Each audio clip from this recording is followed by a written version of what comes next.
ওই ফার্স্ট সিরিয়ালে যেখানে আমার মানে পপুলারিটি শুরু হয়েছিল বাচ্চা বয়সে, তো ওখানে বেসিক্যালি আমার ক্যারেক্টারটা খুব মানে হয় না পাকা একটা বাচ্চা যে হিরোকে লাইন মারছে ওইটুকু বয়স থেকে।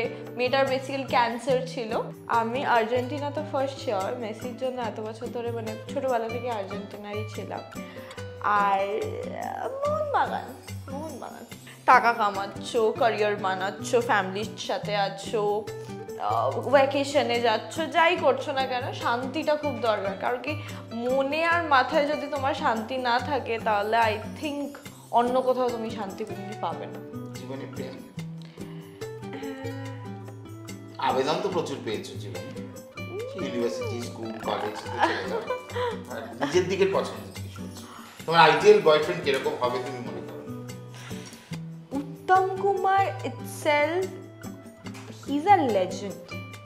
I'm sure আমার বাচ্চা কাচ্চা কোনোদিন হলেও I will make sure যে ওরা জানে এটার ব্যাপার। আমি তাদেরকে ডাকলে বা তাদের কাছে থাকলে I feel very happy all the time. রাগ না খুবই এমন একটা ইমোশন যেটা খুব ইম্যাচিওর লোকদের হয়।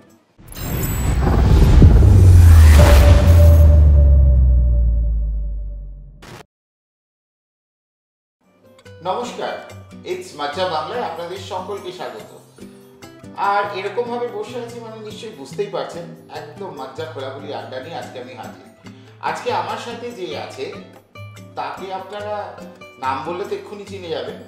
তার অনেক রকম পরিচিতি আছে। আমাদের ইটস মাজ্জা বাংলার একটা গান সম্প্রতি রিলিজ হয়েছিল, সেখানে সে অভিনয় করেছে এবং নিয়মিত তিনি একজন অভিনেত্রী বটে। তো বেশি দেরি না করে তার সাথে আলাপ করে নেওয়া যাক। আজকে আমাদের এই মাজ্জা খোলামেলা আড্ডার বিশেষ অতিথি সাক্ষী সাহা, যাকে আমরা ডোনা বলে চিনি এবং আমি অন্তত ডোনা বলেই ডাকি। তো welcome to it's Majja Bangla. Thank you. আর তোমার ব্যস্ততার মধ্যে আমাদের সময় দেওয়ার জন্য রীতিমতো থ্যাংক ইউ। ওই আমি একটু আগে এটা নিয়ে বলছিলাম, কেউ যদি আমাকে কমফর্টনেসটা দিয়ে দেয় তারপরে আমি তো মানে যাই হোক, ইটস মাজ্জা বাংলার সাথে সাক্ষীর একটা অদ্ভুত সম্পর্ক। কারণ ইটস মাজ্জা বাংলা মিউজিকে আপনারা দেখেছেন যে আমাদের সেকেন্ড গান যেটা রিলিজ হয়েছিল সেই গানটাতে ও কিন্তু ভিডিওতে অভিনয় করেছেন এবং সেই গানটা আবার গেয়েছে ঐশ্বর্যা সেন। এবং সেই জায়গা থেকে ওইটা নিয়ে তো আপনারা দেখেছেন ইন্টারভিউ, ওর যে কো অ্যাক্টর ছিল ঋষভ, তার সাথে আমরা একটা আড্ডাও দেখিয়েছি আপনাকে। তো আজকে প্রথম কথা আমার তোমার কাছে প্রথম প্রশ্ন, এই অভিনয়তে পা রাখাটা কিভাবে হলো? আমার মানে আমাকে যারা সোশ্যাল মিডিয়া বা ইন রিয়েল লাইফ চেনে তারা জানে এনাশা আমার দিদি। তো আমার দিদি বেসিক্যালি অনেকটাই ছোটোবেলা থেকে নাচ শিখতো, ভারতনাট্যম, কত্থক সবটা নিয়েই ও খুবই মানে নাচতে ভালোবাসতো রাত। তো আমার বাড়ির সামনে লোকনাথ বাবার পুজো হয় এভরি ইয়ার জানুয়ারিতে। তো দিদি এভরি ইয়ার ওখানে নাচতো রাদার, এখন আর সময় পায় না বেচারি। সো ওই নাচ দেখে ওখানে যে যারা জাজ ছিল, খেয়ালি আন্টির বর অরিন্দম আঙ্কেল, সরি, তো উনি বেসিক্যালি দেখে দিদিকে পছন্দ করেন। তো দেন দিদির জার্নি স্টার্ট হয়েছিল ইন্ডাস্ট্রির সাথে। আমি যেতাম মায়ের সাথে, হুট করে মানে ওই সময় একটা পুলিশ ফাইল হতো, জানো আগে পুলিশ ফাইল হতো, হ্যাঁ আকাশ বাংলা, রাইট। সো পুলিশ ফাইলে একটা রকম একটা বাচ্চা মেয়ে, দুষ্টু বাচ্চা মেয়ে দরকার যে সারাক্ষণ দুষ্টুমি করে। আর আমি ছোটোবেলা থেকে খুব দুষ্টু ছিলাম, মানে আমাকে দেবদূত আঙ্কেল খুবই ভয় পেত, বিকজ আমি সারাক্ষণ মারতাম দেবদূত আঙ্কেলকে। সো আমি খুবই দুষ্টু ছিলাম। মানে আমার মা যখন এখন আমার ট্রান্সফরমেশন দেখে বলে যে ড্রাস্টিক চেঞ্জ হয়েছে আমার মধ্যে, ওই দুষ্ট থেকে একদম শান্ত বলবো না পুরোপুরি, বাট আমি খুব অনেকটা শান্ত হয়েছি। জানি না, এটা রিসেন্টলি আই থিঙ্ক এটা হয়েছে, খুব বেশি না জীবনে শান্তি চলে এসছে মনে হচ্ছে। এখন এই বয়সেই বলছে, একটু বয়স হয়ে গেল বলে না, আমার মনে হয় it is just a number. শান্তিটা খুব দরকার। মানে তুমি যাই করছো না ইন জীবন, মানে টাকা কামাচ্ছো, ক্যারিয়ার বানাচ্ছো, ফ্যামিলির সাথে আছো, ভ্যাকেশনে যাচ্ছ, যাই করছো না কেন শান্তিটা খুব দরকার। কারণ কি মনে আর মাথায় যদি তোমার শান্তি না থাকে তাহলে আই থিঙ্ক অন্য কোথাও তুমি শান্তি পাবে না। এই অভিনয়তে তোমার আশাটা হলো কি করে, মানে হাউ ডিড ইট স্টার্ট? ওই তো পুলিশ ফাইলে গেছি, মানে পুলিশ ফাইলের একরকম বাচ্চা, ওরা বলছে একটা বাচ্চা দরকার, একটা বাচ্চা দরকার, আই ওয়াজ দেয়ার। তো আমি অ্যাকচুয়ালি দিদি আর আমি স্কুলের পরে আমরা দুজন মানে সেম স্কুল থেকে, ক্যালকাটা পাবলিক স্কুল। তো আমরা স্কুলের পরে বাবা use to take us to সন্তোষপুরে একটা স্টুডিও ছিল যেটা এখন স্টেডিয়াম হয়ে গেছে, রাইট। তো ওইখানে ইউজ টু, মানে আমার স্কুল থেকে Santoshpur stadium is what 15 minutes, হ্যাঁ 15 মিনিটস। তো ওখান থেকে বাইকে করে বাবা আমাদের দিয়ে আসতো, বাবা দোকানে যেত, সো মায়ের সাথেই আমাকে থাকতে হতো। আমাকে একদিন হুট করেই মাকে বলে যে পুচকেটাকে নেব, ও একদম সুটেবল ক্যারেক্টারটার জন্য। ওই যে স্টার্ট করলাম, লকেট আন্টির সাথে একটা এরকম সোম থেকে শনি করেছি, পাউলিদির ছোটবেলা করেছিলাম একটা সাহিত্যের সেরার সময়, এরকম অনেক কাজ, মানে 3 বছর বয়স থেকে। ব্রেক পয়েন্টটা ছিল হচ্ছে আকাশ বাংলা থেকে। আকাশ বাংলা, হ্যাঁ একদম। আমরা দিদির দুজনেরই উই হ্যাভ স্টার্টেড ফ্রম আকাশ বাংলা। আকাশ বাংলা কিন্তু প্রচুর আর্টিস্টকে তৈরি করেছে। আজকের দিদি যারা সাকসেসফুল অভিনেতা অভিনেত্রী তারাও কিন্তু হাতে করে করেছে। একদমই তো সেটা নেক্সট লং ইনিকার মধ্যে তো যিনি ছিলেন না অশোক সুরানাজি, তো রীতিমতো মানে প্রথম মেগা সিরিয়াল বলতে হ্যাঁ ওখানে শুরু করেছিলেন। 4+ ছিল ওদের, যেরকম সাহিত্যের সেরা সময় নিয়ে যে থাকতো, যে সপ্তাহে 7 দিনে একটা গল্প শেষ হচ্ছে, যেটা উইকলি মেগা ছিল, ওরা কিন্তু মান্থলি মেগাও শুরু করেছিল, যে টাটকা গল্পে 8 মাস। টাটকা গল্প, হ্যাঁ আমি ওখানেও পাঠ করেছি। ওটাও একটা গল্পে শাকম্ভরি দ্বীপ ছিল, রাইট অন্যভাবে অ্যাসোসিয়েটেড ছিলাম আমরা। কিন্তু আপনি যে তো উনি প্রচন্ড টেলিভিশনটাকে বুঝতেন, মানে সেই সময় মনে করেছেন যে ড্রাস্টিক চেঞ্জেস যেটা টেলিভিশন ইন্ডাস্ট্রি হবে, যেটা বর্তমান কোনোদিন কেউ ভাবেও নেই, যেরকম ডিজিটাল প্ল্যাটফর্ম হবে আর আজকে এরকম ডিজিটাল চ্যানেল হেড হিসেবে আমি তোমার ইন্টারভিউ করছি, এটা আমরা কোনোদিন ভাবিনি। যাই হোক, তারপর কি হলো, মানে আকাশ বাংলার পর থেকে বড় ফিল্মের ক্ষেত্রে বা? ফিল্মটা তো অনেক পরে এসছে। ফিল্ম আমি ফার্স্ট, আমার মুভি ছিল নেকলেস বলে একটা ছবি। তো ওখানেও আমি তখন ক্লাস 3-4-এ পড়ি, মানে তখন আমি তারে আমি চোখে দেখিনি বলে একটা সিরিয়াল করতাম, যেখানে সম্পূর্ণা লাইরি হিরোইন ছিল। আমি স্টারের আমার প্রথম কাজ হচ্ছে এখানে আকাশ নেই, যেটা অপরাজিতা আই থিঙ্ক ঘোষদাস, হ্যাঁ right, she was the lead. তো ঋষি কৌশিক রাইট, একটা হার্ট থ্রবিং কাপল, রাইট ওখানে মনের কাছে প্রচুর দাম জেনেছে। ওই ফার্স্ট সিরিয়ালে যেখানে আমার মানে পপুলারিটি শুরু হয়েছিল বাচ্চা বয়সে। তো ওখানে বেসিক্যালি আমার ক্যারেক্টারটা খুব মানে হয় না, পাকা একটা বাচ্চা যে হিরোকে লাইন মারছে ওইটুকু বয়স থেকে। মেয়েটার বেসিক্যালি ক্যান্সার ছিল, তো মেয়েটা ও হিরোকেই বয়ফ্রেন্ড বলতো, যে ইয়ে মেরা বয়ফ্রেন্ড হ্যায়। বেসিক্যালি দিল মিল গায়া না ছোটবেলায় আমি দেখতাম, তো দিল মিল গায়া মানে আমার ছোটবেলাটা পুরো মানে এরকম লাভ স্টোরি সিরিয়ালসেই গেছে। হ্যাঁ আমি না কার্টুন আমি এখন দেখি, তখন আমি এরকম লাভ স্টোরি সিরিয়ালস গুলো দেখতাম। হ্যাঁ রাইট তো ওইটার সাথে না আমি খুব মিল পেতাম এখানে আকাশ নীল।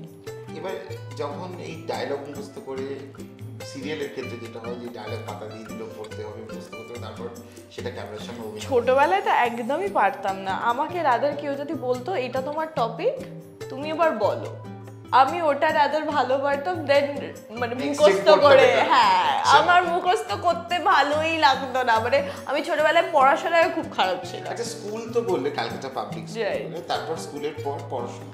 স্কুলের পর কলেজ করলাম, জেইউ থেকে আমার গ্র্যাজুয়েশন শেষ করলাম। তারপরে প্ল্যান করেছিলাম অ্যাব্রড। বেসিক্যালি আমি স্কুলের পরেই প্ল্যান করেছিলাম আমি অ্যাব্রডে গিয়ে পড়বো, কিন্তু হয়নি বিকজ অফ কোভিড। মানে আমি যেই বছর ক্লাস 12 দিয়েছি, আমার রেজাল্ট আউট হয়েছে, সেই বছর থেকে কোভিডের লকডাউন শুরু।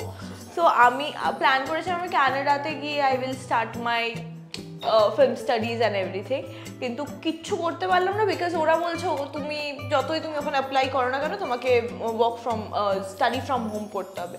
Study from home is something I don't like. Exactly, হ্যাঁ, তার থেকে ভালো ছিল বাড়ির পাশে যেইও যাদবপুরে গিয়ে পড়াশোনা করতাম। ওখানেও ছিল যে স্টাডি ফ্রম হোম, কিন্তু কিছু জিনিসপত্র আমি যেরকম গ্রাফিক ডিজাইনিং নিয়ে করেছি, ওখানে তোমাকে ল্যাপটপেই সব কাজ করতে হবে, so it was easier than anything else. হ্যাঁ, পরে ভেবেছিলাম পড়াশোনা কমপ্লিট করবো। অভিনয়তে তো পুরোপুরি নিজেকে নিজে একদমই না করে দিয়েছো। উজার অ্যাকচুয়ালি এই শুটিং অ্যাক্টিং এটা না সামহাও একটা অ্যাকাস্টম হয়ে গেছে, ইটস আ হ্যাবিট। তুমি আর তোমার দিদি প্রায় এক সময় সমসাময়িক। একদম, আমার 3 বছর বয়স ছিল, দিদির 8 বছর 8 না 9 বছর বয়স ছিল। একই সময় পারে। একদম একদম। তো দুই বোনের মধ্যে ঝগড়া হয় না? খুব ঝগড়া হতো আগে। আমরা সারাটাক্ষণ আমরা জামা কাপড় নিয়ে ঝগড়া করতাম, এটা আমার ওটা আমার এগুলো করতাম আমরা।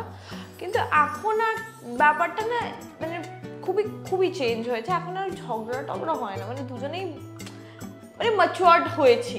এই ঝগড়া করার থেকে রাদার এই এনার্জিটা কাজের প্রতি দেওয়াটা। দিদি বেশি বোনের প্রতি পজিটিভ না বোন দিদির প্রতি?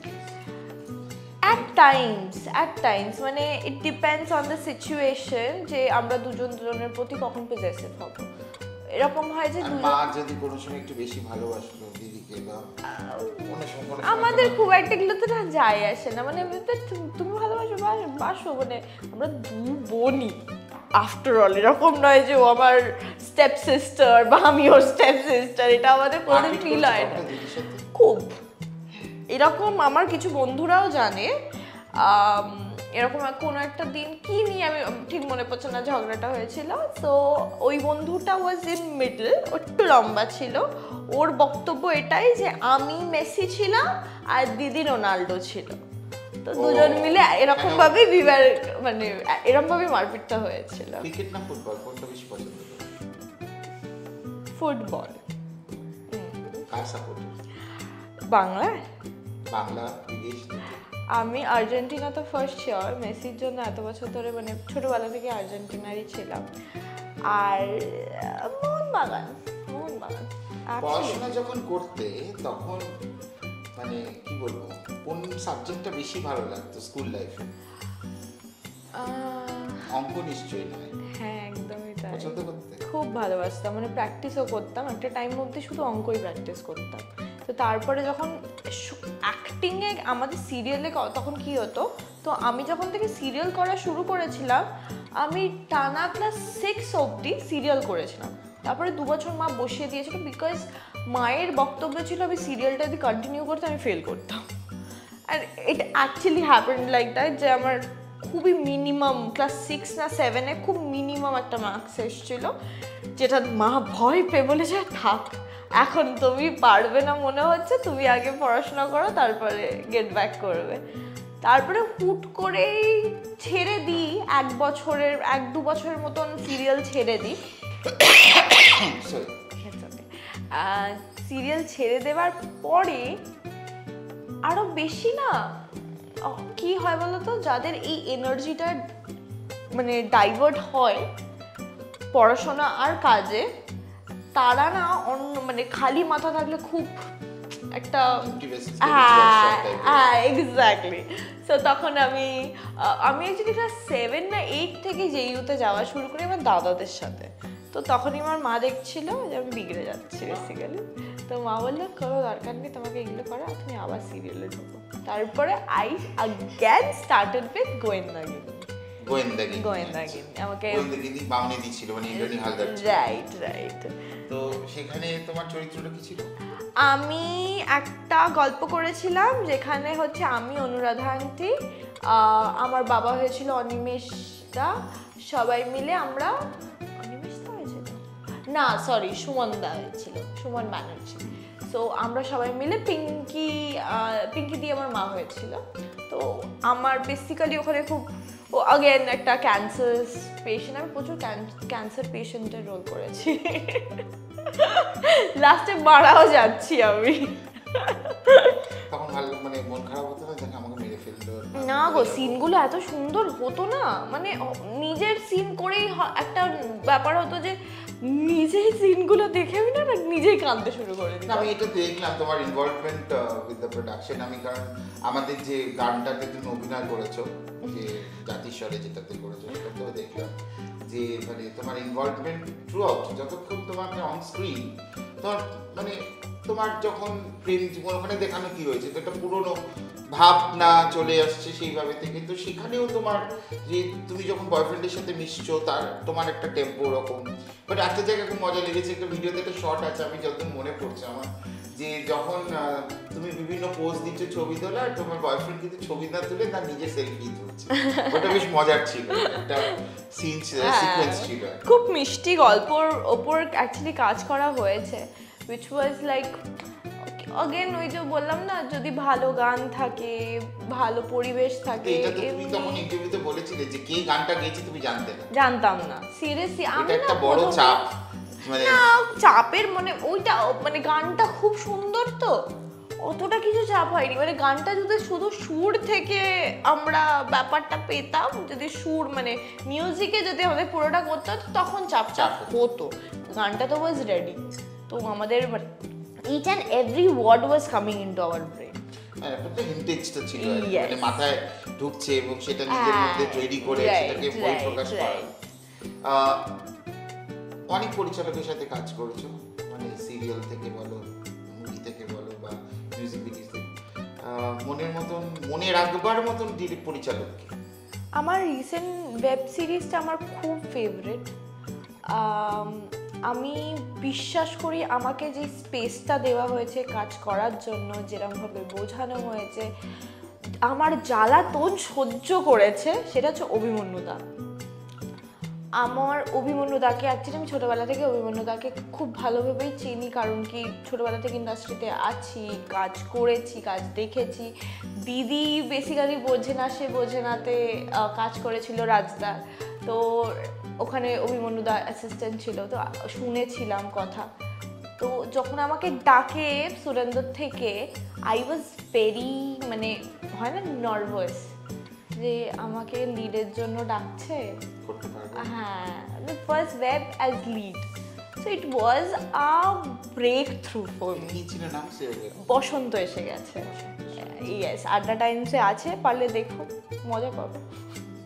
পুরোনো নস্টালজিয়া প্রেম আছে, আর তো আরো অনেক কিছু, অনেক টুইস্ট টার্ন, অনেক কিছুই পাবে। তুমি বললে ছোটবেলা থেকে কমিক্স দেখতাম না, কমিক্স পড়তাম না, কার্টুনস দেখতাম না, খালি লাভ স্টোরিজ পড়তাম, প্রেম। তোমার বলতে পারি আমরা মোটামুটি প্রেম বিশেষজ্ঞ আর কি। যদি মনে হয় যে কোনো কনসালটেন্ট চাই, আপনাদের যদি মনে হয় কিছু কনসাল্ট করতে হবে, তাহলে না, এখন তো জিনিসপত্র ইজ ভেরি ইজি, কারণ কি, কারণ লাইফের হালকা প্রবলেম বলে দিতেই পারি আমি, মানে কারোর মানে দেখো আমাদের আড্ডাটা খোলাখুলি আছে, কোনো চাপ নেই। না না, আমি এমন খুলতেও চাই না যেখানে অন্য কারোর প্রবলেম হয়ে যেতে পারে। বাট হ্যাঁ, আমি আর দিদি রিসেন্টলি একটা জিনিসের প্রতি ন্যাক এসছে, which is more I believe which is more than spirituality. Divine energy আমরা সবাই জানি, ওটাকে ইউটিলাইজ কি করে করতে হয় সেটা জানি।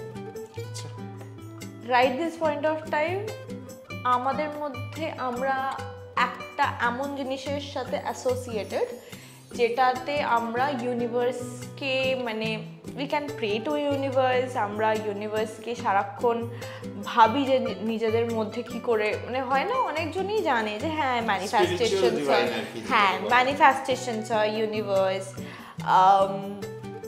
ইউনিভার্সে কি কি আছে আমরা এখন পুরোপুরি সবাই জানে না actually, because it is not being proven যে ইউনিভার্স অ্যাকচুয়ালি মানে ইউনিভার্স আছে, বাট ইউনিভার্সের মধ্যে কি কি আছে সেটা এখন অবধি নট প্রুভেন। তো ইউনিভার্সের এনার্জিকে কি করে ইউটিলাইজ করতে হয় সেটা হালকা করে এখন আমি আর দিদি জানি। ইভেন আমার মা is also associated with it right now. দর্শকদের শোনা এই ব্যাপারটা আমার কাছে খুব নতুন বিষয়। আমি তো এক্ষুনি বললাম না, যাই কাজ করো, টাকা কামাও, ফেম, ফ্যামিলি সব কিছুর মধ্যেই একটা শান্তি খুব দরকার। আচ্ছা, শান্তি, এই আমাদের যত ওপরে শরীর খারাপও হয় আমাদের ইমোশনসের জন্যই হয়। আচ্ছা, পেন্ড আপ ইমোশনসের ওপর থেকে we get all this problems. মানে কোনো একটা জায়গায় ইরিটেশন থেকে কিন্তু রোগটা শুরু হয়। সো ওই ইমোশনসটাকে ক্লিন করা ইটস ভেরি ইম্পর্টেন্ট। তাহলে হয়তো একটা মানুষ সারা জীবন সুস্থ থাকতে পারে। আচ্ছা। মানে নিজেকে নিজে নিয়ে ভাবতে হয়। নিজেকে নিজে নিয়ে ভাবা, কিন্তু সবাই বুঝতে পারে না যে অ্যাকচুয়ালি কেন এটা হচ্ছে। তো তার জন্যই I wanna say this thing, আমি জানি না কতজন এটার ব্যাপারে জানতে চাও বা জানতে চাইবে। প্রাণিক হিলিং বলে একটা হিলিং হয় যেখানে we talk about our chakras. আমাদের মধ্যে কিছু চক্রাস আছে, I am not taking the names right now. ওই চক্রার healing is very important for every human being. আমরা যে মানে এক্সট্রা করে অনেক হ্যালুসিনেশনে তো থাকে, অনেকজন অনেক কিছু করে মানে অনেকভাবে যাওয়ার চেষ্টা করে।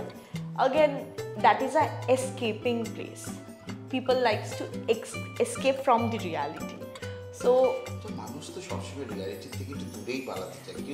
আমার মনে হয় যারা এই তুমি যেরকম মানে তুমি ডিভাইন নিয়ে আছো, আমি সেটা বলছি না, ইন জেনারেল আর কি, যে মানুষ সবসময় সত্যি সম্মুখীন হতে চায় না, বাস্তবটাকে মেনে নিতে চায় না।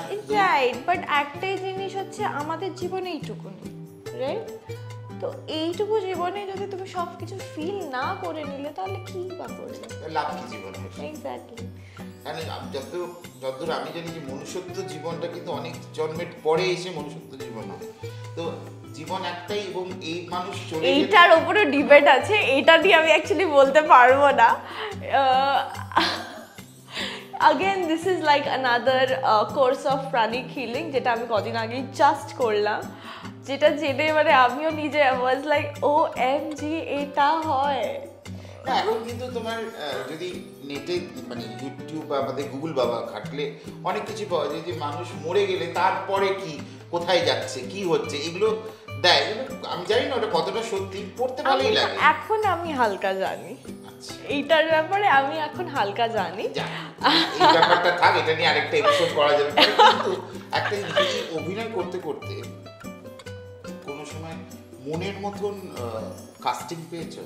মনের মতন অভিনয়? আমি বসন্ত এসে গেছে was one of my favourite, because আমার নিজে যেরকম ওরকম ছিল। নিজের মতন বলবো না, একটা I played a college girl first year, একটা টিনেজার মেয়ে ফার্স্ট প্রেমে পড়ছে তার স্যারের। তো ওই জিনিসটা I think every girl goes through that process. So উল্টোটাও হয়, উল্টোটাও হয় ম্যামদের প্রতি। হ্যাঁ হ্যাঁ, একদমই হয়। মানে ফার্স্ট প্রেম যদি কারোর হয় অ্যাকচুয়ালি স্কুল থেকে স্টার্ট হয়, either the students or the teacher or the principal. আমি ছোটবেলায় আমাকে যদি বড় হয়ে কি হবি, তখন আমি বলতাম যে আমি ট্রাম ড্রাইভার। কেন? কারণ ট্রামটা চালাতে একটু আওয়াজটা আমার কাছে এখনো কানে বাজে। এখন অনেক জায়গা থেকে ট্রাম তুলে দিয়েছে, যেখানে আছে কলকাতার অনেক কিছু চলে যাচ্ছে। আমার দুটো স্টপেজ ছিল, তাও আমি ট্রামে যেতাম। ওই ফিলিংসটা এখনো রয়েছে। That's very sweet. কিন্তু মানে কলকাতার ওইটাই হচ্ছে, অনেকগুলো কলকাতার রিসেন্টলি তো দেখলাম আমাদের যে ট্যাক্সি, সো ফেমাস ট্যাক্সি, সেটাও চলে যাচ্ছে।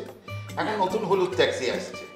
ওটা হচ্ছে কেউ যদি হঠাৎ করে কলকাতা শহরে 10 বছর পরে আসে, পুরো মানে সিস্টেম পুরো চেঞ্জ হয়ে গিয়ে রাইট, ফ্লাইওভার, ওখানে মেট্রো, রাইট। ফরেনার্সরাও তো প্ল্যান করে এখানে আসার জন্য, কারণ কি they want to see the beauty of our city. ওখানে তো এতটা সাবলীলতা কোথাও নেই। Right right. তুমি যে প্রান্তেই যাও না কেন, সে পূর্বে পশ্চিম উত্তর দক্ষিণ যেদিকেই যাও না কেন, তো সেখানটাতে কিন্তু আমাদের এখানে যে খোলামেলা ব্যাপারটা, যেটা একটা আন্তরিকতা কিন্তু কলকাতা তথা বাঙালিদের মধ্যে রয়েছে। এই আন্তরিকতাটা কিন্তু সব জায়গায় নেই। আমাদের মধ্যে সবকিছু অ্যাকসেপ্ট করে নেওয়া, কোনো মানুষকে নিজের করে নেওয়ার এটা খুব সহজেই করে নিতে পারি। Exactly exactly. না আমি দেখলাম, আমি রিসেন্টলি তোমার ইয়েতেও গেলাম, ব্যাঙ্গালোর গেলাম, ওখানেও কিন্তু দেখলাম একটা বাংলা কমিউনিটি রয়েছে। আমি একটু গানের অনুষ্ঠানে গান গাইতে গিয়েছিলাম, তো ওখানে যে অতজন বাঙালি আছে যারা নন বেঙ্গলি, তারাও বাংলা বলছে, এটা আমার বেশ ভালো লাগলো দেখে। আমি একটা পুজোর অনুষ্ঠানে গেছিলাম 2 বছর আগে, তো তখন দেখলাম যে বেশ মানে বাঙালিরা তো আছেই, বাঙালির পাশাপাশি নন বেঙ্গলিরাও কিন্তু তারা বাংলা কথা বলছে, যদি একটু ভাঙা ভোঙা বলছে, কিন্তু they are trying the level best এখানে কিন্তু মানে দেখলাম। তো যদিও কলকাতার মানুষের মধ্যে কলকাতার রসগোল্লা বলো বা যেগুলো একটা বাঙালি সেন্টিমেন্ট, যে কলকাতার রসগোল্লা, ভীমনাগের সন্দেশ বলো, তারিখের দই বলো, এগুলো কিন্তু পুরনো কলকাতার একটা ঐতিহ্য। এবং আজও কিন্তু কেউ যদি তোমাকে একটু প্লেট ভরে সাজিয়ে দেয়, তুমি কিন্তু না খেয়ে উঠতে পারবে না, এর একটা ব্যাপার। যারা খাদ্যরসিক, এবার আজকাল তো সবাই একটু হেলথ কনসিয়াস, হেলথ কনসিয়াস। আমি ছোটবেলা থেকে আমার একটা জিনিস আছে, আমার অ্যাপাটাইটটা খুবই খুবই খুবই ছোট, মানে আমার অ্যাপাটাইটটা এতটাই ছোট যে আমি এইটুকু খেলেই আমার পেট ভরে যায়। সো আমার ছোটোবেলা থেকে আমি যেটা করতাম, আমি ছোটোবেলা থেকে যেটা ভালোবাসি সেটা হচ্ছে ফ্রুটস। আমাকে তুমি সারা দিন ভোর শুধু ফ্রুটস দিয়ে যাও, আমি খেয়ে নেবো, কিন্তু খাবারটা হ্যাজ টু বি ভেরি পরিমাণ। মনের মতন মানে মনপসন্দ খাবার অল্প খাও, কিন্তু কি কোনটা খেতে ভালোবাসো? I like chilli chicken. আমার চিলি চিকেনটা ভালো লাগে, তাও মানে স্পাইসি, মানে বেশি ঝাল ঝাল। হ্যাঁ, ঝাল মিষ্টি সবটাই আছে, আমার বেশ ভালো লাগে, মানে একটু মিষ্টি মিষ্টি হতে হবে। আমার বাড়ির সামনে খুব ভালো কাজু বরফি। হ্যাঁ, আমার আইদার মানে আমি মাঝখানে থাকতে পছন্দ করি না, আইদার এক্সট্রিম নয়তো নাথিং। এই যে যখন মানে ক্যামেরা প্রথম ফেস করলে, একদম প্রথমটা বলছিলাম, ভয় লাগে? তখন না বুঝতাম না।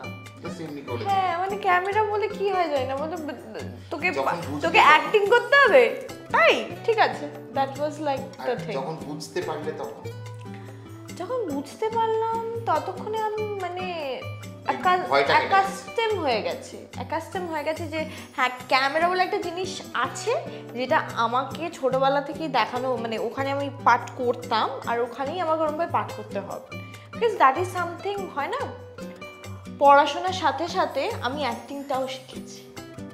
কোথায়? ক্যামেরার সামনে। বসন্ত এসে গেছে পর, হ্যাঁ, তারপর কি করলে? আমি আমার রিসেন্টলি একটা সিনেমার জাস্ট ডাবিং শেষ হবে, তো ওই সিনেমাটা মানে আমি জানি না, this year I think May June মাসে রিলিজ হবে। এখন কিছু বলছি না সিনেমাটার ব্যাপারে, খুব তাড়াতাড়ি তোমরা জানতে পারবে। আমরা একটা গ্র্যান্ড লঞ্চ করবে, একদম একদম আমন্ত্রণ পাঠাবে, আমরা যাবো, আমাদের 2 রত্ন আছে আমাদের অফিসে, একদম একদম একদম। তো সেই দিক থেকে আরেকটা হচ্ছে যে এই যে ছবির কাজের পাশাপাশি, ছবি বলো, এখন তো সিরিয়াল কিছু করছো না? আমি অ্যাকচুয়ালি এখানে এখন থাকি না, এখন আমি রিসেন্টলি বম্বে শিফট করেছি, তো বম্বেতেই কিছু কাজবাজের কথা হচ্ছে, অনগোয়িং। হিন্দি ফিল্ম ইন্ডাস্ট্রি না মারাঠি? Hindi film industry. মারাঠি এখনো পাইনি, মারাঠি ইচ্ছে তো আছে। আই লাভ ল্যাঙ্গুয়েজেস, মানে আমার তেলেগু, আমার ইভেন একটা মালায়ালাম শর্ট ফিল্ম আছে ইউটিউবে। না, আমাকে ওখানে বাঙালি ক্যারেক্টার দিয়েছিল, বাট ওখানে পুরো শর্ট ফিল্মটা ওয়াজ মালায়ালাম। তো দুবাইয়ের একটা ছেলে, I think he made it for কি পারপাস জানোটা বলে, অ্যাওয়ার্ড পারপাস। তো অ্যাওয়ার্ড পারপাসের জন্য করেছিল, ইট ওয়াজ আ হিট দেয়ার, মানে ওটা অনেকজন দেখেছিল ওখানে অলরেডি। ছোটবেলা থেকে মিডিয়ার সাথে যুক্ত, ক্যামেরার সামনে কাজ করছো, ক্যামেরা নিয়ে কাজ করছো রাজনীতিটা, আর তোমার নিজের মনের পছন্দের মানে প্রিয় হিরোকে, যার অভিনয় দেখতে ভালো লাগে, বাংলা বলো হিন্দি বলো? ছোটবেলায় অ্যাকচুয়ালি সালমান খানকে খুব পছন্দ ছিল, সালমান খানকে খুব ভালো লাগতো। তোমার আমার চয়েসটা মেলে, এখন আর ভালো লাগে না। ও no, I used to like ছোটবেলার সালমান খান, মানে ওই ও জানা হ্যাঁ, এখন আমার রণবীর সিংকে ভালো লাগে।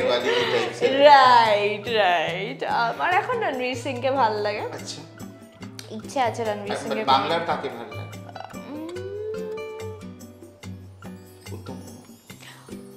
সেটা তো মানে আলটিমেট আর কি, মানে ওনাকে পেলে আর তো অন্য কারোর নাম তো নিতে ইচ্ছে করবেও না। এখন যদি উত্তম কুমার বেঁচে থাকতেন এবং কোনো একটা মেগা সিরিয়ালে তিনি এটা তো দাদুর চরিত্র তার বিপরীতে অভিনয় করছেন, এটা কখনো ভেবেছো যদি এটা সত্যি কখনো হয়?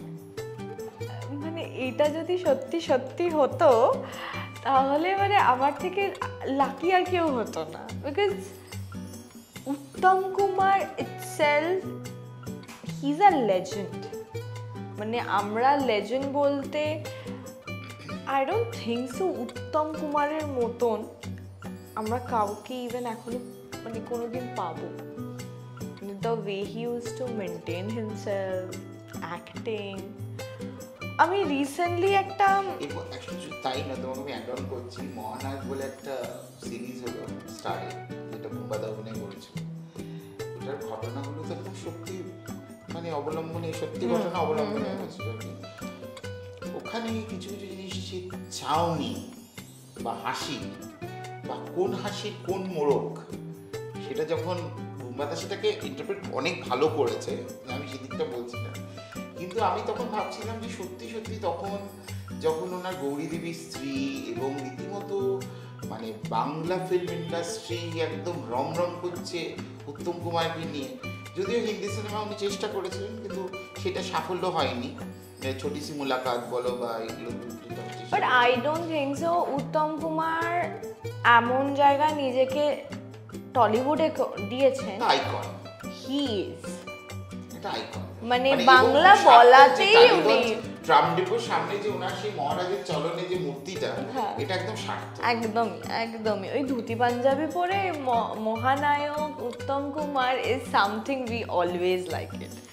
আই এম শিওর আমার বাচ্চা কাচ্চা কোনোদিন হলেও আই উইল মেক শিওর যে ওরা জানে এটার ব্যাপারে। এটা জানা উচিত আমার মনে হয় দিস ইজ সামথিং, হ্যাঁ this is something I think Satyajit Ray, Uttam Kumar will always stay with the world. এরকম আমি আরেকটা জিনিস তোমাকে বলছি, দেখো বাংলা ফিল্ম ইন্ডাস্ট্রিতে এই রোমান্টিক 60 দশকের রোমান্টিক যদি উত্তম কুমার, সুচিত্রা সেন, এটা কিন্তু লোকের মুখে কলকলি চলে আসে, এটা তুমি কাউকে শেখাতে হবে না।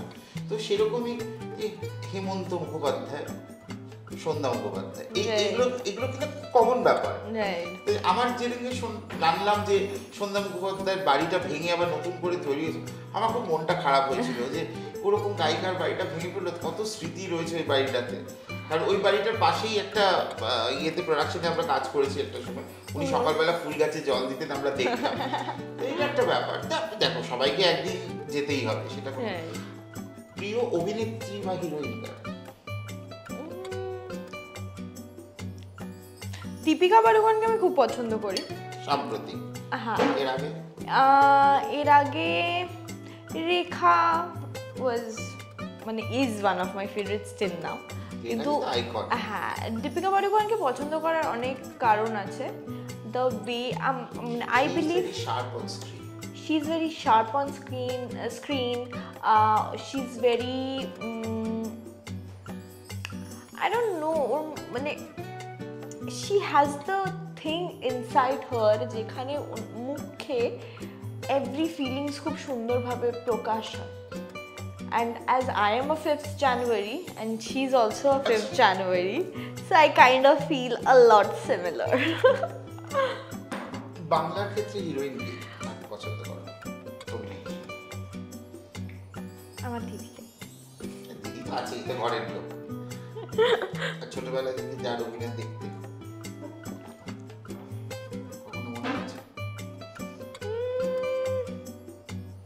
আমার সুচিত্রা সেনকে তো অফকোর্স খুব ভালো লাগতোই।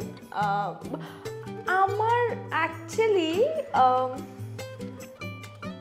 শর্মিলা ঠাকুরকে খুব পছন্দ। আচ্ছা, ভেরি গুড। শর্মিলা ঠাকুরকে খুব পছন্দ, মানে Nayak is one of my favourite movie. Nayak তো সম্প্রতি রিভাইভ করে হলো, একটু এক্সট্রা সিনস অ্যাড ফ্যাড করে এইবারে এসছে, রাইট? কিন্তু আমার দেখা হয়নি। আমার অ্যাকচুয়ালি নায়ক অনেকবার দেখা, আমার নায়ক এমনি অনেকবার দেখা। কারণ কি আমি একটা, আচ্ছা না এত কিছু বলে দেবো না, আমার একটা সিনেমা আসছে, এখানে চারটে খুব ইম্পর্টেন্ট নারী চরিত্র ও সত্যজিৎ রায়ের, প্রত্যেকটা ক্যারেক্টারই আমি প্লে করেছি। তো ওইটা নিয়ে আই থিঙ্ক দিস ইয়ার বা next year maybe it's release. পরিচালক অভিক কবির দে, দত্ত, সরি দে না, দত্ত। তো ওইটা যখন আসবে তখন তো আমরা জানতেই হ্যাঁ একদম জানতে পারবে ওটা। গান বাজনা কি পছন্দ করো, মানে গান বাজনা নাচ কোনটা বেশি তোমার মন থেকে? নাচটা করি, নাচ আর ওয়ার্কআউটটা খুব মানে ফেভারিট একটা জিনিস। ওয়ার্কআউট অ্যাকচুয়ালি আমার এমন একটা জিনিস যেটা every day I feel like I have to do. Yoga, workout, নাচটা মাঝে মাঝে ছেড়ে দিই, মাঝে মাঝে মানে হয় এরকম 2 মাস হয়তো করছি না, তারপর আবার 4 মাস করছি, 2 মাস করছি না, 4 মাস করছি, এরকম অনেক হয়েছে। বাট আমি একটু না মানে আমার I need to release my energy, I feel like. তো ওর জন্য আমার ওই বডি এক্সারসাইজ করতে আমার বেশি ভালো লাগে। জীবনে প্রেম আবেদন তো প্রচুর পেয়েছো জীবনে, ইউনিভার্সিটি, স্কুল, কলেজ, নিজের দিকে পছন্দ জিজ্ঞেস করছো। তোমার আইডিয়াল বয়ফ্রেন্ড কিরকম হবে তুমি মনে করো? প্রচুর ভালোবাসা, প্রচুর কমফর্টনেস, অনেস্টি, মোস্ট ইম্পর্টেন্ট অনেস্টি। এই কটা জিনিস আই থিঙ্ক ইম্পর্টেন্ট একটা মানুষের সাথে থাকার জন্য। বাকিটা ইউনিভার্স যেটা চাইবে। এখানে আবার অফকোর্স। যাই হোক, তুমি কি মনের মতো মানুষ পেয়েছো না এখনো খোঁজে আছো? আমি কে বা কি জানতে চাইছি না, জাস্ট এইটা জিজ্ঞেস করেছি।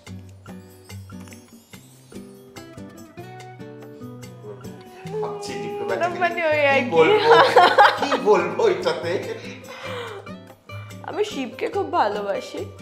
শিবকে কোন মেয়েরা ভালোবাসে না? আমি ভোলে বাবার কৃপাতে আছি, সো লেটস সি। ওরকম লোক চাইছি যে অল্পতে গরম হয়ে যাবে যখন মানে না না না না কাঁপিয়ে দেবে এরকম টাইপের লোক ওই চাইছি। পার্বতীর হাতটা গিয়ে মানে থাকলেই যেন শান্ত হয়ে যায়। এরকম ডায়লগ শুনলে কোন ছেলেরা বলে পড়ে যাবে না বলুন তো?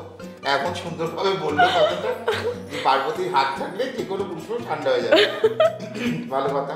তাহলে তুমি কি এখনো মানে পেয়েছো সেটা তুমি স্বীকার করছো না, বা এখনো খোঁজে আছো এরকম?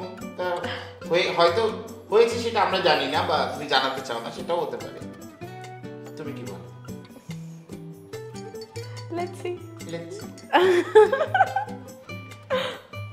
আরেকটা জিনিস হচ্ছে যে অভিনয়, ধরো এখন তো তুমি টোটাল বাংলাতে কাজ করবে, বম্বেতে থাকছো, হয়তো বম্বেতে তুমি পা রাখবে নতুনভাবে অভিনয় করার জন্য, ইচ্ছে তো তাই আছে। জীবনেও কিছু কখনো মনে হয়নি যে আমি যতটা শিখেছি দ্যাট ইজ নট এনাফ, আরো শিখতে চাই? আই বিলিভ শেখার কোনো শেষ নেই সব কিছুতে। ইভেন অ্যাক্টিংয়ে, আমি এখন স্পিরিচুয়ালিটিতেও আছি, স্পিরিচুয়ালিটিতে এনি সাবজেক্ট তুমি ওটার ব্যাপারে জানতেই থাকো, ওটার মানে দেয়ার ইজ নো লিমিটেশন। হ্যাঁ, তো মানে আই বিলিভ ব্রেনকে ইনফরমেশন দেওয়া সারাক্ষণ খুব দরকার। যদি তুমি চাও যে ব্রেন শুড ওয়ার্ক, তো ব্রেনকে ইনফরমেশন দিতে থাকতেই হয়, হ্যামারিংটা করে যেতে। রাইট। কিসে বেশি আনন্দ পাও?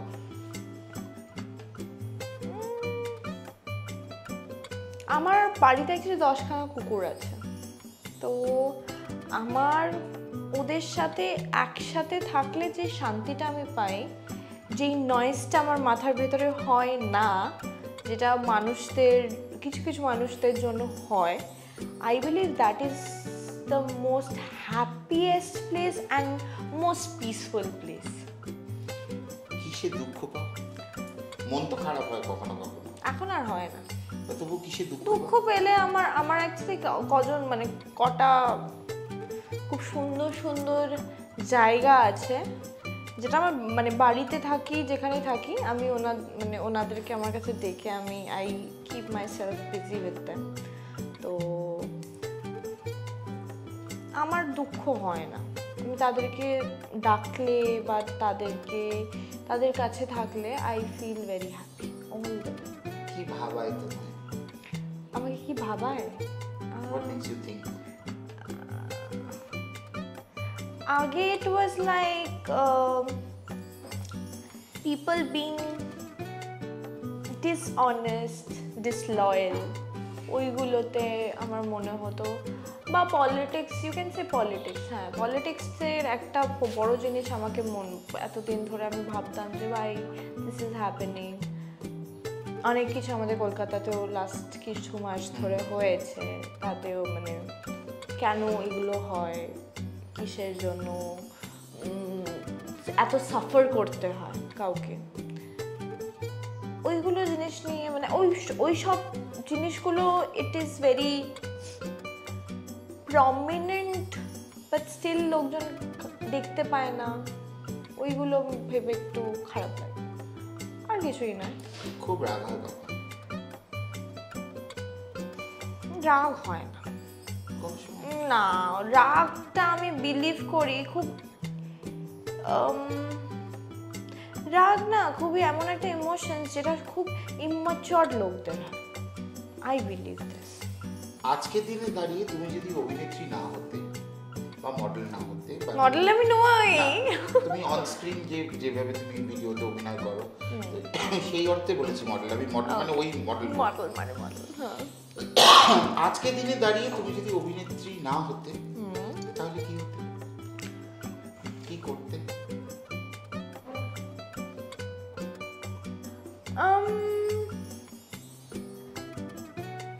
অভিনেত্রী না হলে একটা বিজনেস, তো even being a artist I want to keep up business for my self, business রাখতাম, আর তার সাথে সাথে প্রচুর social work, spirituality, spreading spirituality, I believe আমি ওটাই করতাম।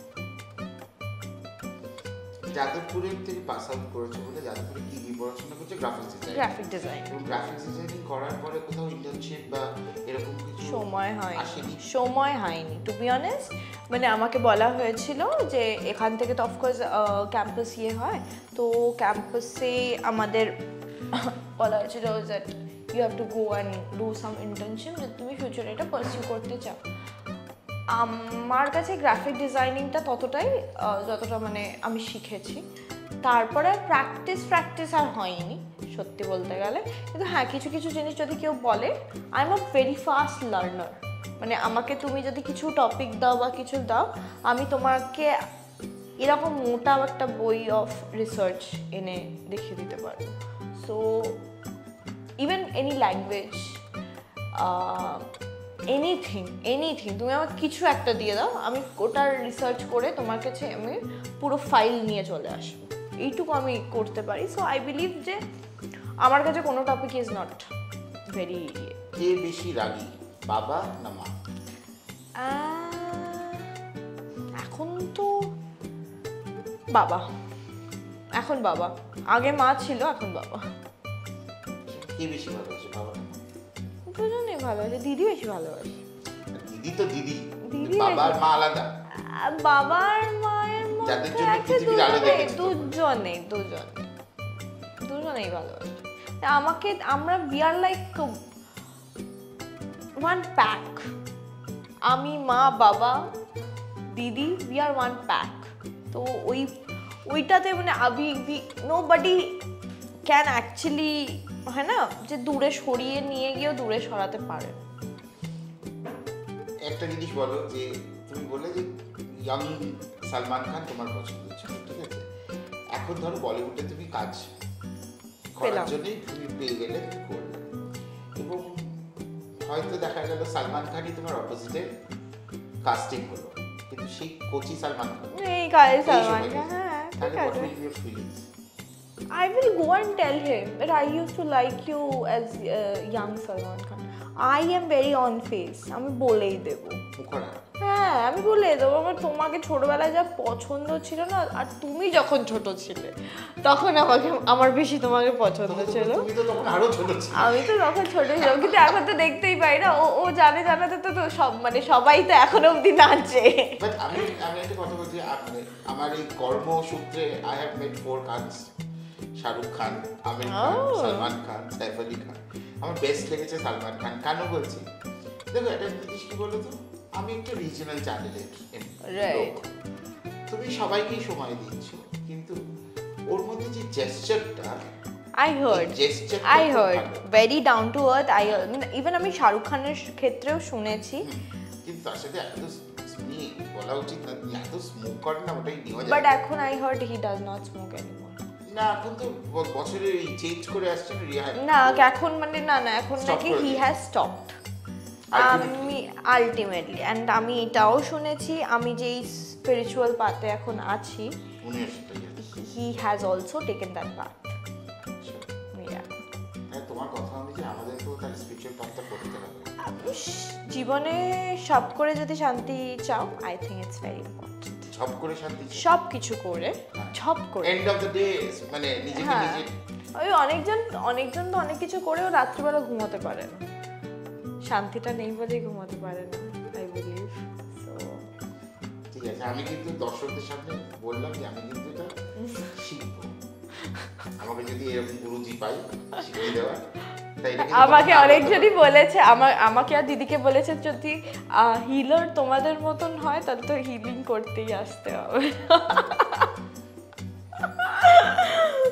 দেখো এবার তুমি একটা জার্নি শুরু করেছো, নিজের ক্যারিয়ারটাকে একটা পাতেই আস্তে আস্তে টেনে নিয়ে আসো। রাইট, আজকে 2025, আজ থেকে 10 বছর বাদে 2035 নিজেকে কোন জায়গায় দেখতে চাও?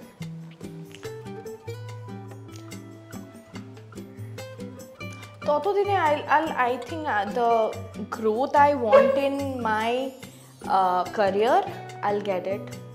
I will get it. And I think আমার একটা ফ্যামিলি ডেভেলপমেন্ট, একটা গ্রোথ ইন ফ্যামিলি, ওটাও বাই দেন মানে সর্ট হয়ে যাবে। I am not a believer of marriage, মানে ম্যারেজ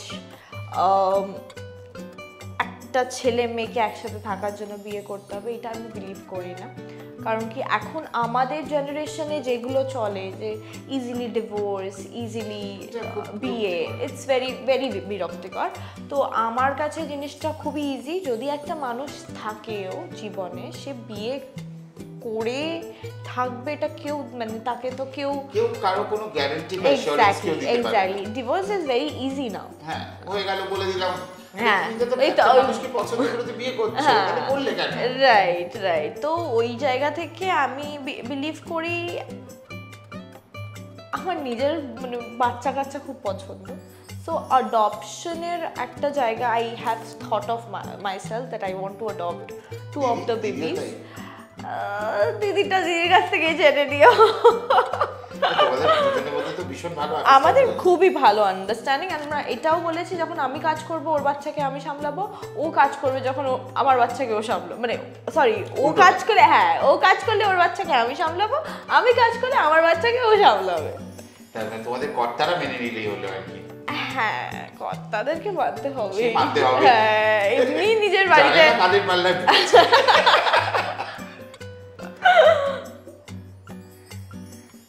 আর তোমার আগামী দিনের পথ চলা আরো ভালো হোক, মানে আরো ভালো করে কাজ করো, আরো বেশি বেশি কাজ করো। কি কাজ করছো সেগুলো খবর পেলে আমরা তো তুলে ধরবো, একদমই জানতে পারবে। যেতে যেতে দর্শকদের উদ্দেশ্যে কি বলবে?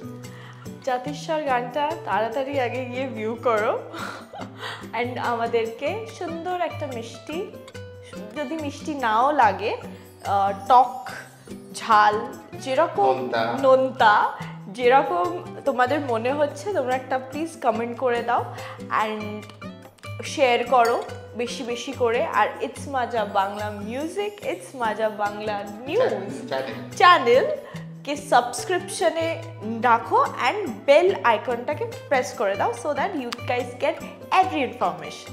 আরেকটা জিনিস হচ্ছে, তোমার আগামী দিনে যে ছবি আসছে এগুলো তো যা রিলিজ হওয়ার তো হয়ে গেছে, এবার মানুষ তো আগামীটা নিয়ে ভাবে।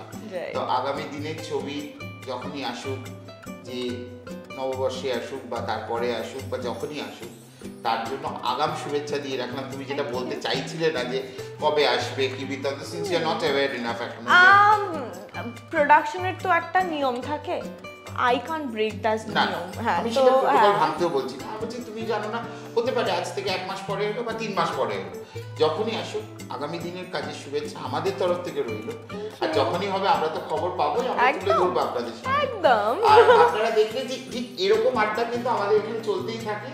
এই খোলাখুলি আড্ডা, একদম মাজ্জা খোলাখুলি আড্ডা কিন্তু প্রত্যেক শনিবার ঠিক রাত 8টায় আমাদের ইউটিউব চ্যানেলে ইটস মাজা বাংলাতে দেখতে ভুলবেন না।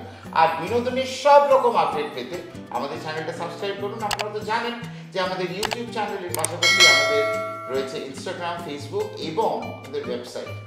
সবকটি চ্যানেলেরই আলাদা আলাদা করে রয়েছে এবং প্রত্যেকটার নামই হচ্ছে ইটস মাজা বাংলা, ইটস মাজা মিউজিক বাংলা, ইটস মাজা অরিজিনালস বাংলা। আর আপনারাও যদি ঠিক এরকম আড্ডা সাক্ষী থাকতে চান, তাহলে কিন্তু মাজা খোলাখুলি আড্ডা দেখতে ভুলবেন না। সুতরাং সবকটা মিলে আনন্দে থাকুন, ফুর্তিতে থাকুন, আমাদের সঙ্গে থাকুন, দেখতে থাকুন ইটস মাজা বাংলা, বিনোদনে নতুন মজা। আজকের মতো এইটুকু।